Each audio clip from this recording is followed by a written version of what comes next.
j'espère que vous allez bien. Aujourd'hui on se retrouve pour une vidéo produit fini. Je vais vous faire un retour sur tous les produits que j'ai terminés durant le mois d'avril. Donc je suis accompagnée comme d'habitude de ma petite boîte qui ce mois-ci contient 9 produits. C'est ma plus maigre récolte depuis le début de l'année, mais il y a quand même quelques gros formats là-dedans. Donc on y va, on commence avec les soins pour le corps et du coup le très gros tube là de douche soin crème douceur de Nivea. Un gros format de 500 ml que j'avais acheté sur Beauté Privée pour peut-être 2 € maximum, peut-être même moins de 2 €. J'ai adoré ce gel douche. C'est à l'huile d'amande douce et franchement, ça sent trop bon, ça sent le propre, le bébé. C'est une odeur super réconfortante et à utiliser l'hiver, le soir sous la douche, franchement, ça fait du bien. C'est le genre d'odeur vraiment très cocooning, très enveloppante et à utiliser l'hiver c'est vraiment top et en plus ça mousse bien. Donc super gel douche, j'ai adoré et si je retombe dessus à l'occasion je pourrais peut-être le racheter pour un prochain hiver. Second gel douche que j'ai fini avec aussi une odeur que je trouve top pour l'hiver, c'est le baume de douche apaisant Polynésie de chez Ushuaïa à la vanille et beurre de jojoba. Pareil, l'odeur est vraiment top, c'est une odeur de vanille vraiment très crémeuse que je trouve très cocooning et très enveloppante encore une fois et à utiliser l'hiver sous la douche, c'est vraiment top. C'est le type d'odeur qui me réconforte vraiment bien le soir après la journée de boulot sous une douche bien chaude en hiver, franchement c'est le top. Donc pareil, ça c'est un produit que je rachète assez souvent quand ils sont en promo, les gels douche Ushuaïa. J'aime bien varier les senteurs mais je pourrais racheter celle-ci sans problème.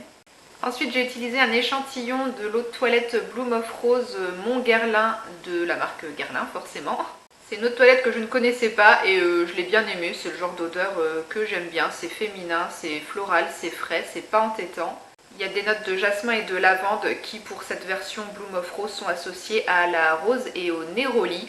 Donc voilà, une odeur florale fraîche vraiment très sympa, j'ai bien aimé. Mais je suis pas vraiment du style à m'offrir des parfums de luxe donc je vais pas aller le racheter. Mais bon, si jamais quelqu'un a envie de me l'offrir, ça sera avec plaisir, il n'y a pas de souci.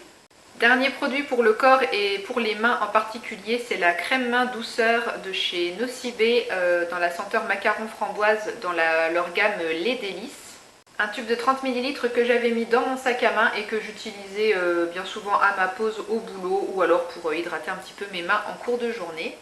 L'odeur macaron framboise elle est vraiment super agréable, c'est une petite odeur fruitée, un peu sucrée mais pas écœurante pour autant. Et pour apporter un petit peu d'hydratation et de douceur au cours de la journée, entretenir un petit peu la peau des mains, elle est bien mais ça va pas vous réparer les mains si elles sont vraiment très très sèches, très abîmées.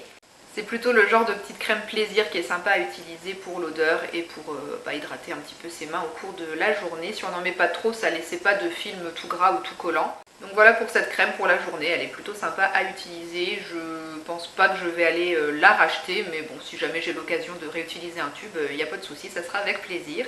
Je n'ai pas terminé de produits pour les cheveux pendant le mois d'avril, donc on passe tout de suite à la catégorie des soins pour le visage. Et il y a un seul produit ce mois-ci, c'est le sérum à la camomille de la marque Cos Paris, le sérum apaisant et hydratant que j'avais reçu dans une Beautiful Box. C'est un produit assez onéreux, il me semble qu'il coûte environ 60 € pour un petit flacon pipette de 15 ml. Et moi c'est le deuxième flacon que je termine, je ne sais pas s'il y avait une erreur mais en fait je l'ai reçu dans 2 box différentes ce produit. Je pense que la deuxième fois c'était une erreur mais bon du coup j'ai pu le tester 2 fois. La première fois je l'avais vraiment utilisé comme sérum comme son nom l'indique, donc j'en mettais quelques gouttes sur mon visage et puis ensuite j'appliquais une crème de nuit par dessus. Et utilisé de cette façon, le sérum m'avait un petit peu fait ni chaud ni froid, je voyais pas vraiment de différence sur ma peau le lendemain au réveil. Je l'utilisais le soir, je sais plus si je l'ai dit, hein, je l'utilisais pas le matin mais que le soir. Et à part je pense apporter un petit plus d'hydratation à la peau, franchement je voyais pas de différence flagrante sur mon visage le lendemain au réveil. Donc j'avais été plutôt déçue de ce côté là et je trouvais que le sérum plus la crème de nuit que je mettais après ça faisait trop sur mon visage. J'avais l'impression d'avoir des couches de produits sur mon visage qui pénétraient pas, qui restaient en surface, c'était pas super agréable. Du coup ce que j'ai fait pour ce deuxième flacon c'est que je l'ai utilisé tout seul. En fait c'était mon sérum plus crème de nuit en même temps, je n'utilisais que ce produit sur mon visage le soir. Et là du coup j'ai beaucoup plus apprécié ce produit, j'avais pas la sensation d'étouffer ma peau avec trop de couches de produits. Je trouvais que celui-ci ça suffisait à bien l'hydrater. Après j'ai toujours pas vu de résultat de ouf sur ma peau, sur la texture ou le fait qu'elle soit plus lissée, repulpée ou quoi. Mais par contre ce que j'ai trouvé plutôt intéressant c'est au niveau de mes cicatrices de boutons d'acné que j'ai au niveau des mâchoires. Pendant la période où j'ai utilisé du coup ce sérum, eh ben, j'ai trouvé que mes cicatrices disparaissaient, s'atténuaient un peu plus rapidement. Je trouve que ce produit aidait ma peau à bien cicatriser.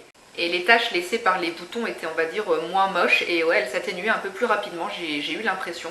Donc du coup, ce produit, voilà, moi je préfère l'utiliser tout seul et ne pas mettre de crème par-dessus.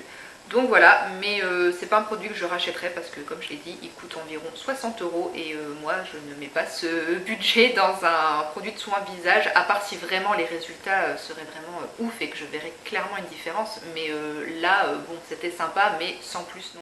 On passe à la partie make-up. J'ai vidé un flacon de dissolvant doux Inel, donc ça c'est la marque Repère chez Leclerc. C'est un dissolvant assez basique mais pas cher et que je rachète assez régulièrement quand je tombe en rate de dissolvant et que j'en ai pas en stock. Je me dirige assez souvent vers celui-ci.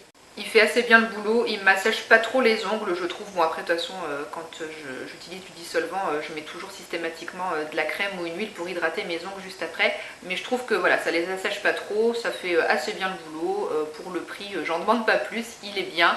Et je le préfère à celui de la marque Cora. Celui de la marque Cora, je l'aime pas du tout. Mais celui-ci de Leclerc, pour moi, il est bien, donc je le rachète assez souvent. Ensuite, je jette un tout petit vernis à ongles rouge que j'avais reçu dans un calendrier beauté qui venait de chez Tati. Ça faisait 4 ans, je crois, que j'avais ce petit vernis-là. Bon, il n'était pas exceptionnel, le rouge n'était pas super opaque, même avec 2 couches, on voyait encore le petit bout blanc de l'ongle. Du coup, c'est un vernis que j'ai utilisé seulement sur mes pieds, je ne l'ai jamais mis sur mes mains et là je peux plus l'utiliser, il en reste un fond mais la texture est devenue très épaisse, pâteuse et puis le pinceau ne va pas au fond du flacon donc je ne peux pas récupérer ce qui reste. Donc voilà, je le jette. Je suis enfin venue à bout d'un produit que j'ai entamé il y a très longtemps. C'est la base à paupières de Kiko, la Eye Base Primer. Depuis le packaging a changé, moi j'ai l'ancienne version. C'est un produit que j'ai utilisé vraiment quasiment tous les jours pour me maquiller et croyez-le ou non, il était entamé depuis le 22 août 2016. Ça faisait 4 ans et demi que j'appliquais cette base sur mes paupières avant de me maquiller quasiment tous les jours, en tout cas pour tous mes maquillages de boulot, donc je l'utilisais minimum 5 fois par semaine et ça m'a duré 4 ans et demi. Mais bon, les bases pour les yeux, il n'y a vraiment pas besoin d'en mettre beaucoup, hein, l'équivalent d'un grain de riz pour les 2 paupières, donc forcément ça descend pas vite. Mais ça y est, j'en suis venue enfin à bout et je ne pense pas que je la rachèterai parce que c'est pas la meilleure base qui existe. Bon après, elle est pas trop chère, en plus moi je crois que je l'avais payée en solde pour 3 € et des brouettes, donc franchement ça valait le coup. Mais c'est pas la meilleure, elle n'est pas infaillible. Après ça dépend aussi des types de fards que vous utilisez selon les marques. Voilà, il y avait certains fards qui filaient quand même dans les plis, dans le creux de paupière au cours de la journée. Donc voilà, selon le type de fard que j'utilisais, ça tenait plus ou moins bien. Mais pour moi c'est pas la meilleure donc je pense pas que je la rachèterai. Par contre ce qui était quand même bien c'est qu'elle était quand même un petit peu teintée et du coup ça unifiait quand même assez bien les paupières si vous avez des taches ou qu'on voit un petit peu vos petites veines ou vos vaisseaux. Ça permet de déjà bien unifier la paupière, donc ça c'était pas mal. Mais bon, comme moi j'avais ici l'ancienne version et que depuis ça a été repackagé, peut-être que la formule a un petit peu changé aussi, je sais pas. Si j'ai l'occasion, peut-être pourquoi pas retester leur nouvelle formule depuis le temps. Mais bon voilà, celle-ci en tout cas, je pourrais pas la racheter. Et dernier produit de maquillage qui n'est pas tout à fait fini mais que je jette, c'est un eyeshadow paint, donc peinture fard à paupières dans la gamme Scandalize de Rimmel. Alors j'avais gagné ce produit sur la page Facebook de la marque à un jeu concours il y a très longtemps. Ça faisait presque 8 ans que j'avais ce produit dans mes tiroirs et ça fait plusieurs années que je ne l'avais pas utilisé. Je l'ai ressorti pour essayer de le réutiliser mais comme c'est un fard à paupières texture un peu crémeuse avec un embout mousse, le produit a séché. Donc il est complètement inutilisable. C'était la teinte 02 Slate Grey et je crois que cette gamme de fard à paupières de toute façon elle n'existe plus, ça a été discontinué. Bon, je vais essayer quand même de vous donner un petit aperçu de ce que c'était la couleur, mais c'est vraiment tout sec. C'était un gris, mais c'était vraiment super lumineux. Moi, c'est des fards que j'aimais beaucoup. Quand je les avais reçus, je les utilisais très souvent. Un effet vraiment un peu lumineux, métallique, très sympa sur les paupières. J'aimais bien aussi faire des traits de liner avec, c'était très sympa. Et sur la paupière, ça tenait vraiment bien une fois que c'était sec, ça bougeait pas de la journée. C'est un fard à paupières que j'ai vraiment beaucoup aimé utiliser il y a quelques années, mais bon du coup malheureusement cette gamme n'existe plus donc je ne pourrais pas le racheter.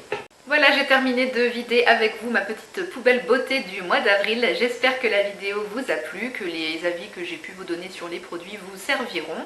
Si vous aussi vous avez testé un des produits que j'ai présenté aujourd'hui, n'hésitez pas à me donner votre avis dans les commentaires, qu'on puisse échanger dessus et comparer.